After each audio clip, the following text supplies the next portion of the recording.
चल चल चल चल. मला मला अंधाराची भीती वाटते, माहिती आहे ना तुला. माहिती आहे म्हणूनच तो अंधार तुला दिसू नये म्हणून असे तुझे डोळे बंद केलेत ना. फालतू जोक म्हणण्यापेक्षा सांग ना कुठे नेतोयस मला. हे सांग काय. हे बघ आलोच आपण, तूच बघ आपलं.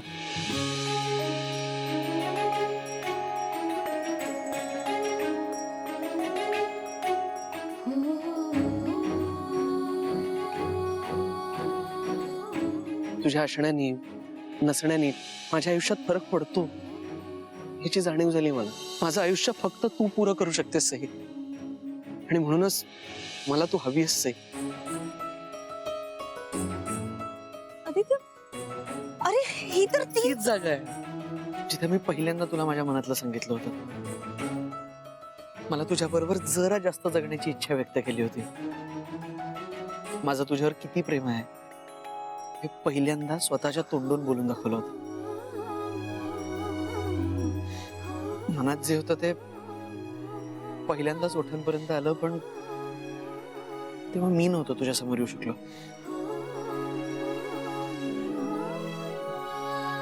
चुकी. मला माहिती होतं तूच बोलत होतास. नाही ग, अगं काय सांगू, किती किती दडपण यायचं मला असं मनातलं सगळं तुझ्या समोर व्यक्त करायला. आणि नंतर इतकी हिंमत वाढली की मला माझ्या लग्नातून पळवून आणून तुझ्या घरी घेऊन आला. काय आपल्या घरी. सॉरी, आपल्या घरी.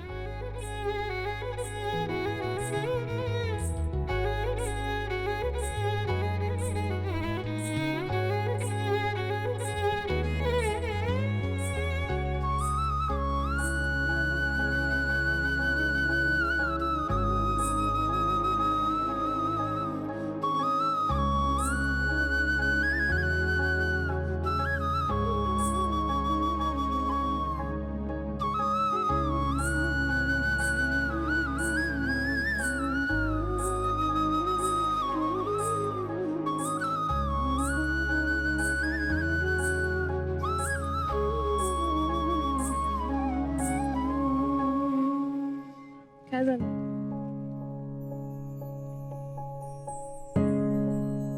सगळंच सगळंच किती पटकन बदललं ना कसे. दिवस बदलले, परिस्थिती बदलली, अगदी आपला दादा मामा सुद्धा बदलला. तुझा माझा स्वभाव एकमेकांबरोबर बदलत गेला. आपलं रिलेशनशिप बदललं. सगळंच बदललं, पण एक गोष्ट मात्र नाही बदलली. कोणती? आपलं एकमेकांवरचं प्रेम.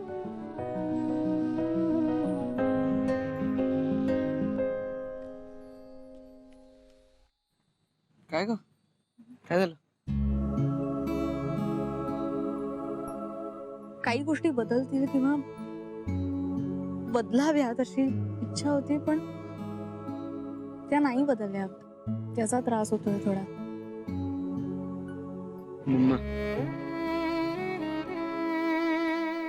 नाही रे, फक्त मम्मा असं नाही, इन जनरल ओव्हरऑलच सगळं जगच. आदित्य, हे जग फक्त पैशांवरच का चालतं रे? पैशावरती जग नुसतं चालत नाही तर धावतं. आणि मग ह्या शर्यतीमध्ये मन, मनात येणाऱ्या भावना, प्रेम बिम सगळं मागे पडतंय. आज लक्षात येते आपल्या. पूर्वी असं नव्हतं. आता जग बदललंय, परिस्थिती बदलली आहे. बदललो नाही फक्त आपण, आणि म्हणून आपल्याला त्रास होतोय. अरे सईला जो त्रास होतोय ना त्याच्या पुढे आपला त्रास काहीच नाही. बिचारे आपला विचार करून सगळ्या अडचणींना तोंड देत. खरंय, माहेरी जाऊन सुद्धा आपल्यासाठी लढते ती. आणि या सगळ्यामध्ये आदित्य बिचारा भरडला जातोय. तर आपण त्या बिराजदारांसारखे श्रीमंत किंवा सधन नाही, त्यामुळे त्याची किंमतही कमी होती. त्याची किंमत कमी नाहीये. आपण जरी गरीब असलो तरी आदित्य श्रीमंतच आहे. हो आहेच मी श्रीमंत, कारण माझ्याकडे माझ्या आप्पांनी आणि मामांनी केलेले बक्कळ संस्कार आहेत. त्यांनी लावलेली शिस्त आहे, त्यांची माया, त्यांचं प्रेम आहे. आणि त्याहूनही जास्ती अशी हक्काची 5 माणसं आहेत जी माझ्यासाठी वाटेल ते करू शकतात. आता माझ्या ह्या एवढ्या सगळ्या इस्टेटीमध्ये अजून एक 6वी सुंदर व्यक्ती ऍड होती. जी माझा हात कधीही नाही सोडणार आहे. आता श्रीमंती श्रीमंती म्हणजे माणसाला येऊन काय हवं असतं. तरी जर कोणी मला गरीब म्हणाल तर मला नाही फरक पडत. हो, पण जर तुझी एखादी इच्छा पूर्ण करण्यासाठी, तुला सुखात ठेवण्यासाठी जर पैशांची गरज असेल तर मग ते पैसे कमवायला मी वाटेल ते करू शकतो. त्याची काही गरज नाहीये. तू सरळ मार्गाने मेहनतीने तुला हवं ते तुला आनंद देणारं काम करत राहा. कारण तुझ्या आनंदातच माझा सुद्धा आनंद आहे. कायम. म्हणजे अगदी उद्या तू खूप मोठा बिझनेसमन झालास, तुझ्या 50-60 फॅक्टरीज असतील, तुझ्याकडे लाखो लोक असतील कामाला हाताखाली, किंवा करोडो रुपये कमवत असशील, 50-60 गाड्या असतील, हेलिकॉप्टर असतील, विमानं असतील ना अगदी, तरी माझं तुझ्यावरचं प्रेम बदलणार नाहीये. बदलेल. आदित्य आणि सईची केविलवाणी परिस्थिती बदलेल. जेव्हा आपण त्याला सांगू की तो आदित्य ग्रुप ऑफ कंपनीचा मालक आहे, त्या कंपनीमध्ये कारकून नाही, तो श्रीमंत आहे, गडगंज श्रीमंत आहे. दादा मलाही वाटतंय की आदित्यला आता खरं खरं सांगायची वेळ आली आहे. लिगली कागदोपत्री ही मालमत्ता त्याच्या नावावर करायला बराच वेळ लागेल, पण त्याआधी जर आपण त्याला सांगितलं तर आदित्यला आणि सईला हा धक्का पचवणं आणि ही जबाबदारी पेलवणं जरा सोपं जाईल. मी तो धक्का पचवेल, कारण त्याच्या बरोबर आता सई खंबीरपणे उभी आहे. खरंय, कारण सई खमके ती त्याला नक्की साथ देईल. आणि ही जबाबदारी पेलवता येण्यासाठी त्याच्या खांद्यावरती ओझ द्यायचं आणि हळूहळू ते वाढवत न्यायचं, म्हणजे तो तासपणे उभा राहू शकेल. अरे दादा, हळूहळू म्हणजे आता किती खूप वेळ चाललाय. नाही रे बाबा, वेळ लागणार. कारण ह्या गोष्टीची म्हणजे ह्या अनुभवाची उद्यापासूनच सुरुवात होईल. उद्यापासून म्हणजे काय होणार उद्यापासून? ते उद्या कळेलच तुम्हाला. पण एखादी कंपनी कशी चालवायची, बरोबरच्या माणसांना आणि हाताखालच्या माणसांना कसं वागवायचं, त्यांच्याशी कसं वागायचं, ह्याचा अनुभव त्याला मिळायला सुरुवात होईल. आणि तो आदित्य ग्रुप ऑफ कंपनीच्या मालकाच्या खुर्चीमध्ये लवकरच विराजमान होईल, हे नक्की. अरे वा दादा वा, आता ना खरी मजा येणार आहे. मी ना जाम खुश आहे, जाम खुश आहे. तू खुश आहेस, पण सईला खुश ठेवताना आदित्यची तारेवरची कसरत होणार. खरं काम सुरू झाल्यानंतर त्याला बिझनेस, घर आणि बायको 3 गोष्टींना एकाच वेळी मॅनेज करायचं. कसा वेळ मिळणार आहे त्याला देव जाणे. हीच वेळ आहे सगळा सीन बदलण्याची, आणि तो मी बदलणारच. नक्की काय करणार आहेस? हे असं बदलणार वगैरे म्हणायला लागलीस ना की मला टेन्शन येतं बरं का. तू टेन्शन घेऊ नकोस रे. पैशांचंही नको आणि घरचं तर मुळीच नको. तू आता फक्त तुझ्या कामावर कॉन्सन्ट्रेट,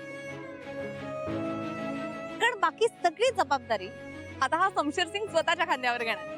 अच्छा, हो खरंच. माझी मम्मा बोलली होती ना की मी ब्रह्मेंच्या घरात कधी सुखी राहू शकत नाही म्हणून. आता मी तिला आणि अख्ख्या जगाला दाखवणार की मी या घरात सुखी राहूही शकते आणि सगळ्यांना सुखी ठेवू सुद्धा शकते.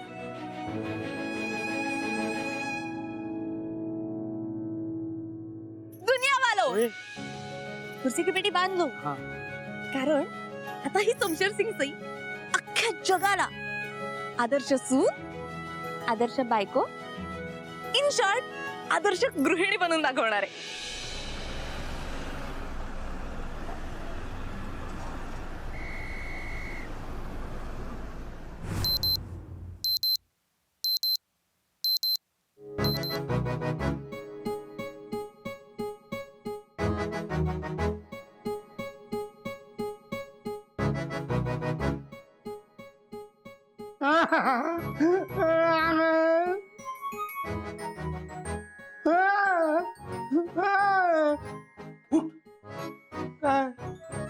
तुला मालक बनवायचं ना, त्याला उठ. मालक, हा. आदित्य ग्रुप ऑफ कंपनीचा मालक बनण्याची आदित्यची कसोटी आजपासून सुरू करायची. पण तुझी पेटी कुठे आहे? तिकडेच आहे. कुठे नको, दाखव मला कुठे पेटी. आदित्य आणि सई उठायच्या सुरुवात करायला पाहिजे. दाखव चल उठ.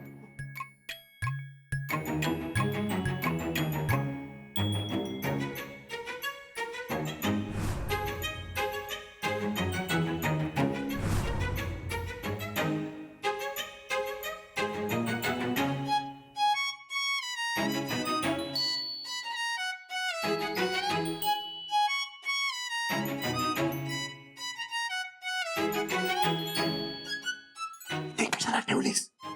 अरे माळ्यावरनं काढायला जीव गेला असता, तिकडून काढणं सोपं आहे ना. सुपे सईने आदित्य तिकडे झोपले. अरे ते आत्ता झोपले, पेटी मी आधीच ठेवली तिकडे. पण ते आता तिथे झोपतात ते समजल्यानंतर दिवसभरात हलवायची नाही का पेटी? अरे सई दिवसभर असते ना इकडे, तिच्या समोर कशी हलवणार पेटी? बस बस बस आता बोलू नका, नाही तर दिवस उजाडेल. चला चला. हे सगळं काम आपल्याला सई आणि आदित्यच्या नजरेत यायच्या आत करायचंय. काहीही झालं तरी ती पेटी आणि त्यातली गुपित आदित्य आणि सईच्या नजरेस पडता कामा नये.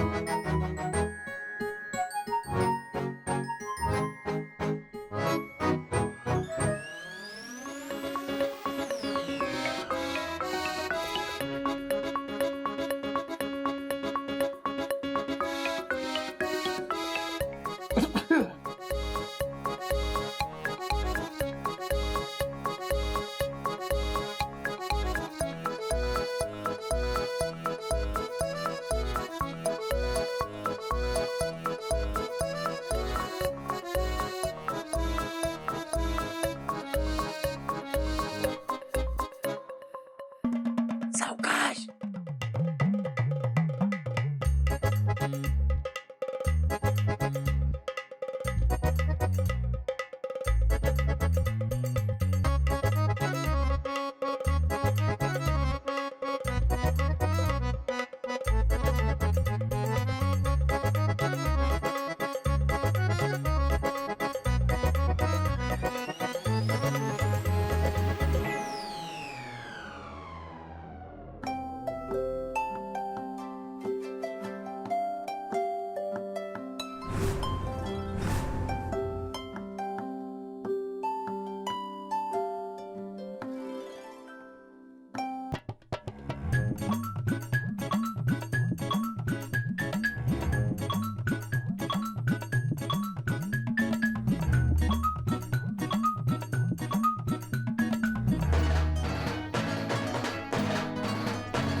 मला सोडून दूर नको ना जाऊ. मी तुला सोडून दूर जात नाहीये राजा, उलट या घराला आणखीन जवळ आणण्याचा प्रयत्न करते. म्हणजे मी आजपासून आदर्श सून व्हायचं ठरवलंय. आधी आदर्श बायको बनिये. सोड ना. म्हणलो ना, आधी आदर्श बायको, आदर्श गृहिणी होती. मी ना आता ब्रह्मांची सून झाली, त्यामुळे आजचं काम असं मी उद्यावर ढकलत नसते. हा, पण तू जर का माझ्या मध्ये आलास ना कामाच्या, तर मी तुला नक्की ढकलू शकते.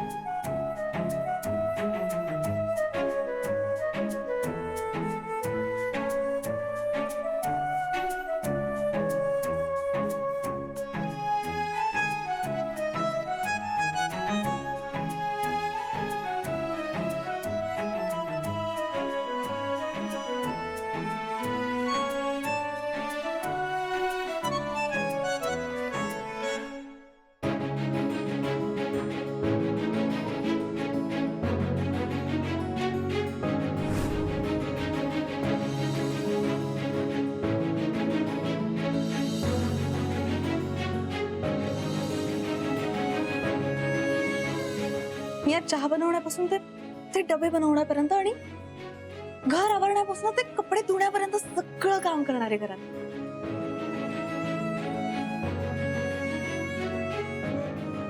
मी आज आदर्श सून,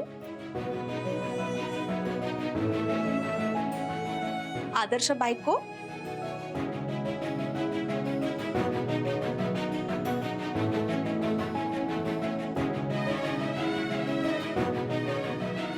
आणि आदर्श गृहिणी बनवून दाखवणार.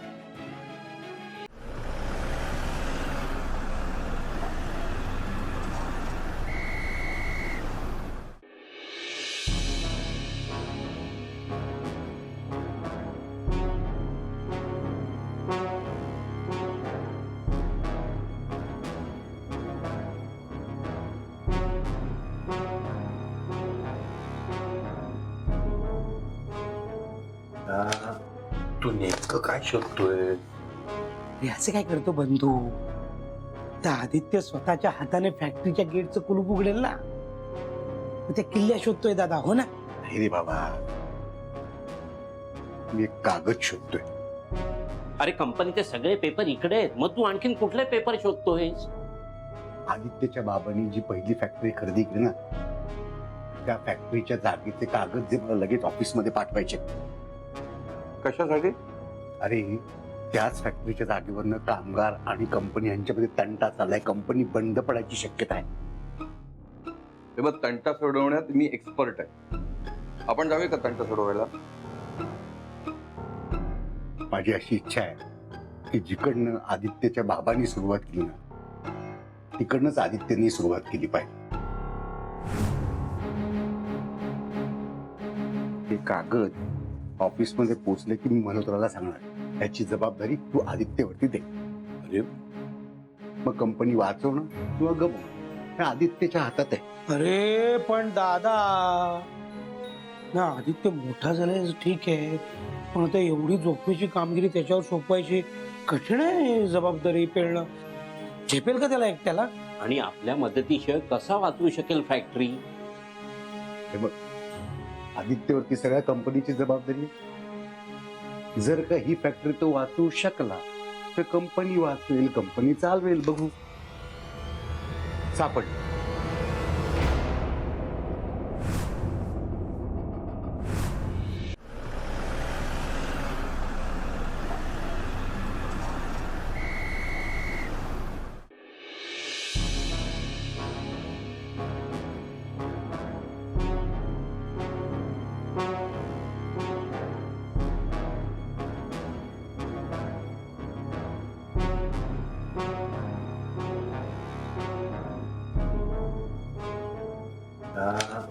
तू नेमकं काय शोधतोय?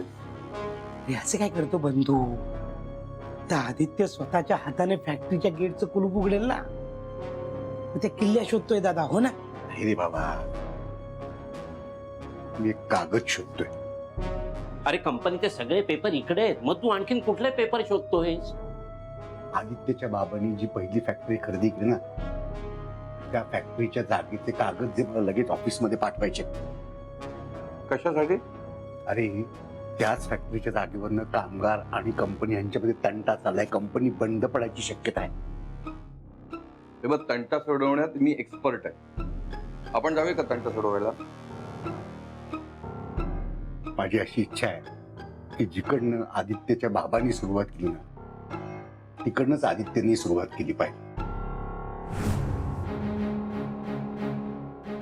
हे कागद ऑफिसमध्ये पोहोचले की मी मनोतराला सांगणार, याची जबाबदारी तू आदित्यवरती दे. अरे मग कंपनी वाचवणं किंवा गमवणं हे आदित्यच्या हातात आहे. अरे पण दादा ना, आदित्य मोठा झालाय ठीक आहे, पण आता एवढी झोपेची कामगिरी त्याच्यावर सोपवायची कठीण आहे. जबाबदारी पेलणं झेपेल का त्याला एकट्याला? आणि आपल्या मदतीशिवाय कसा वाचवू शकेल फॅक्टरी? हे बघ, आदित्यवरती सगळ्या कंपनीची जबाबदारी आहे. जर का ही फॅक्टरी तो वाचवू शकला तर कंपनी वाचवेल, कंपनी चालवेल. बघू. सापडलं.